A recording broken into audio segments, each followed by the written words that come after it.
Hello दोस्तों, welcome back to the channel Horizon classes. दोस्तों, आज के इस वीडियो में हम इकोनॉमिक लॉस चैप्टर का पार्ट 4 आज के इस वीडियो में देखेंगे दोस्तों। और आज के इस वीडियो में बड़ा ही इंपॉर्टेंट टॉपिक फेमा फेमा क्या होता है, पहले मीनिंग देखेंगे, उसके बाद ऑब्जेक्टिव्स क्या क्या होते हैं फेमा के, वो आज के इस वीडियो में देखेंगे दोस्तों। चलिए पहले मीनिंग से शुरुआत करते हैं, फेमा क्या होता है हमारी वीडियो की हम शुरुआत करते हैं दोस्तों। चलिए दोस्तों, मीनिंग से शुरुआत करते हैं। The foreign exchange management act FEMA 1999। दोस्तों, नाम क्या है? फेमा तो शॉर्ट फॉर्म है, जिसका फुल फॉर्म है फॉरेन एक्सचेंज मैनेजमेंट एक्ट, जिसे हम कहेंगे फेमा। दोस्तों, ये 1999 में एक्ट आया है और ये इंडियन एक्ट है। फॉरेन वर्ड से ये ना समझ लीजिए कि बाहर का एक्ट है, ये इंडियन एक्ट है, इंडिया का कानून है। ये क्या कहता है? Is a law enacted to regulate foreign exchange transactions. Foreign exchange जो भी ट्रांजैक्शन होते हैं फॉरेन एक्सचेंज के, उसे रेगुलेट करता है। अब ये फॉरेन एक्सचेंज क्या है सर? फेमा तो में तो फॉरेन एक्सचेंज ही आ रहा है। फॉरेन एक्सचेंज यानी एक करेंसी के, एक कंट्री के करेंसी को दूसरे कंट्री की करेंसी में कन्वर्ट करने को हम फॉरेन एक्सचेंज कहते हैं दोस्तों। अब जैसे एग्जांपल के तौर पर मैं बता दूं, अब जैसे यहाँ इंडिया के ट्रेडर है, बाहर किसी यूएस में एक कस्टमर को सेल कर रहे हैं, तो यूएस का कस्टमर क्या में पे करेगा? डॉलर में पे करेगा। तो हमें डॉलर से रुपी में कन्वर्ट करना होता है। वो रुपी में कौन कन्वर्ट करेगा? फॉरेन एक्सचेंज ट्रांजैक्शन, ये फॉरेन एक्सचेंज हमारा कन्वर्ट करेगा, जिसे हम फॉरेन एक्सचेंज कहते हैं दोस्तों। दोस्तों, आई होप आपको फॉरेन एक्सचेंज समझ में आ गया होगा। क्या कर रहा है फेमा?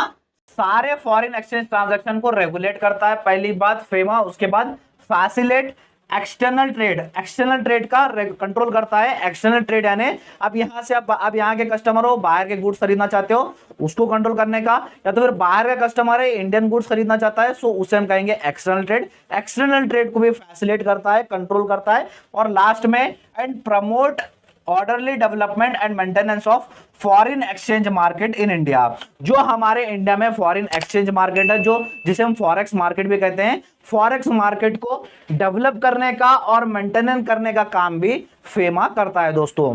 फेमा का मीनिंग क्या समझने आ गया? फेमा क्या है? फेमा एक्ट एक एक्ट है जो फॉरेन एक्सचेंज मैनेजमेंट एक्ट है। जितने भी फॉरेन एक्सचेंज ट्रांजैक्शन होते हैं उसको कंट्रोल करता है फेमा, और एक्सटर्नल ट्रेड को फैसिलिटेट करता है फेमा। और जो फॉरेन एक्सचेंज मार्केट है हमारे इंडिया में, उसको कंट्रोल करना, उसको डेवलप करना, उसको मेंटेन करने का काम करता है फेमा दोस्तों। ये हो गया हमारा मीनिंग, डिटेल मीनिंग फेमा क्या होता है। अब हम बढ़ते हैं मेन ऑब्जेक्टिव्स क्या है इस एक्ट के, फेमा के। चलिए देखते हैं।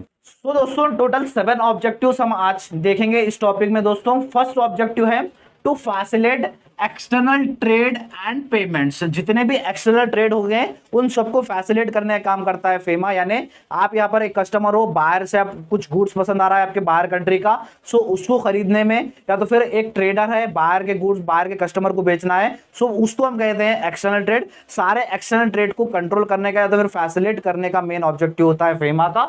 और पेमेंट्स लाने में एक ट्रेडर को बाहर के फॉरेन करेंसी को यहाँ के करेंसी में कन्वर्ट करने का भी एक ऑब्जेक्टिव होता है फेमा का दोस्तों। उसके बाद सेकेंड ऑब्जेक्टिव है to conserve foreign exchange reserve. जितने भी फॉरेन एक्सचेंज रिजर्व होते हैं उसको प्रोटेक्ट करने का काम भी फेमा करता है। उसका एक ऑब्जेक्टिव होता है कि फॉरेन एक्सचेंज रिजर्व। ये फॉरेन एक्सचेंज रिजर्व क्या होता है?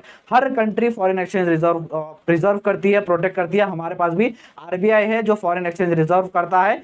इस केस का मेन काम क्या होता है? जितने भी इनफ्लो या तो फिर आउटफ्लो हो रहे हैं फॉरेन एक्सचेंज के, उन सारों को कंट्रोल करना, या तो फिर फॉरेन ट्रांजैक्शन को कंट्रोल करना, और साथ ही साथ अच्छे से अच्छे यूटिलाइज करना सारे रिजर्व को, जिसका मेन ऑब्जेक्टिव होता है फेमा का दोस्तों। उसके बाद थर्ड ऑब्जेक्टिव है to promote orderly development and maintenance of foreign exchange market. जो भी फॉरेन एक्सचेंज मार्केट हमारे इंडिया में है उसको प्रमोट करना, उसको डेवलप करना, उसको मेंटेन करने का काम भी फेमा करता है। फेमा का ऑब्जेक्टिव होता है कि जो भी फॉरेक्स मार्केट हमारे इंडिया का है उसको डेवलप करने का काम फेमा का होता है। और जितने भी ट्रांजैक्शन हमारे इंडिया में हो रहे हैं फॉरेन एक्सचेंज के रिलेटेड, सारे ट्रांसपेरेंसी से और सारे एफिशिएंसी हो, ये सारा चेक करने का काम भी फॉरेन एक्सचेंज मार्केट का या तो फिर फेमा का रहता है दोस्तों। उसके बाद to comply with international obligation. आप जैसे फॉरेन एक्सचेंज ट्रांजैक्शन कर रहे हो तो आपको इंटरनेशनल जो रूल्स रेगुलेशंस है उसको भी फॉलो करना होता है। ऑब्लिगेशंस यानी जो भी जिम्मेदारियां होंगी इंटरनेशनल की, वो आपको फॉलो करना होता है। और जो WTO रूल्स एंड रेगुलेशंस बनाता है फॉरेन एक्सचेंज के, वो सारे रूल्स को आपको फॉलो करना होता है। और फॉलो करने में मदद करता है फेमा दोस्तों, या फीएम में। सो 4 ऑब्जेक्टिव्स हमने अभी तक देखे, अब बढ़ते हैं हमारे 5th ऑब्जेक्टिव की तरफ। उसके बाद दोस्तों 5th ऑब्जेक्टिव है करंट अकाउंट ट्रांजैक्शन। जितने भी करंट अकाउंट ट्रांजैक्शन होते हैं उसको कंट्रोल करने का काम फेमा करता है। करंट अकाउंट यानी करंट अकाउंट जो भी ट्रांजैक्शन गुड्स में या तो फिर सर्विसेज में है, उन सारे ट्रांजैक्शन को कंट्रोल करने का काम फेमा करता है। फेमा का ऑब्जेक्टिव होता है कि करंट अकाउंट के ट्रांजैक्शन अच्छे से अच्छे हो, उसका काम करने का काम होता है फेमा का दोस्तों। सो कैपिटल अकाउंट, अब कैपिटल अकाउंट ट्रांजैक्शन क्या होते हैं? कैपिटल अकाउंट ट्रांजैक्शन है जो भी ट्रांजैक्शन इन्वेस्टमेंट में या तो फिर सिक्योरिटीज में या तो फिर शेयर्स में, यहां का कस्टमर बाहर के सिक्योरिटीज खरीदा है, शेयर्स खरीदा है, तो अच्छे से फैसिलिटेट करने का काम फेमा करता है। या तो फिर बाहर का कोई कस्टमर है, इंडिया की कंपनी के शेयर खरीदना चाहता है, सो वो भी खरीदने का काम करता है फेमा, उसे खरीदने के लिए मदद करता है दोस्तों। उसके बाद लास्ट ऑब्जेक्टिव है टू प्रिवेंट इलीगल एक्टिविटीज। जितने भी इलीगल एक्टिविटीज होते हैं उन सबको प्रिवेंट करने का, उसको कम करने का काम फेमा करता है। अब जैसे इलीगल एक्टिविटीज जैसे मनी लॉन्ड्रिंग के केसेस हो गए या तो फिर टेररिज्म के केसेस हो गए, उन सबको कंट्रोल करने का काम फेमा करता है। या तो फिर हर एक जितने भी ट्रांजेक्शन होते हैं उसके क्लोजली मॉनिटर करना, उसे क्लोजली चेक करने का काम भी फेमा करता है दोस्तों। ये था हमारे 7 ऑब्जेक्टिव जो हमने डिटेल में देखा फेमा के ऑब्जेक्टिव दोस्तों। एक बार जल्दी से स्क्रीनशॉट ले लीजिएगा।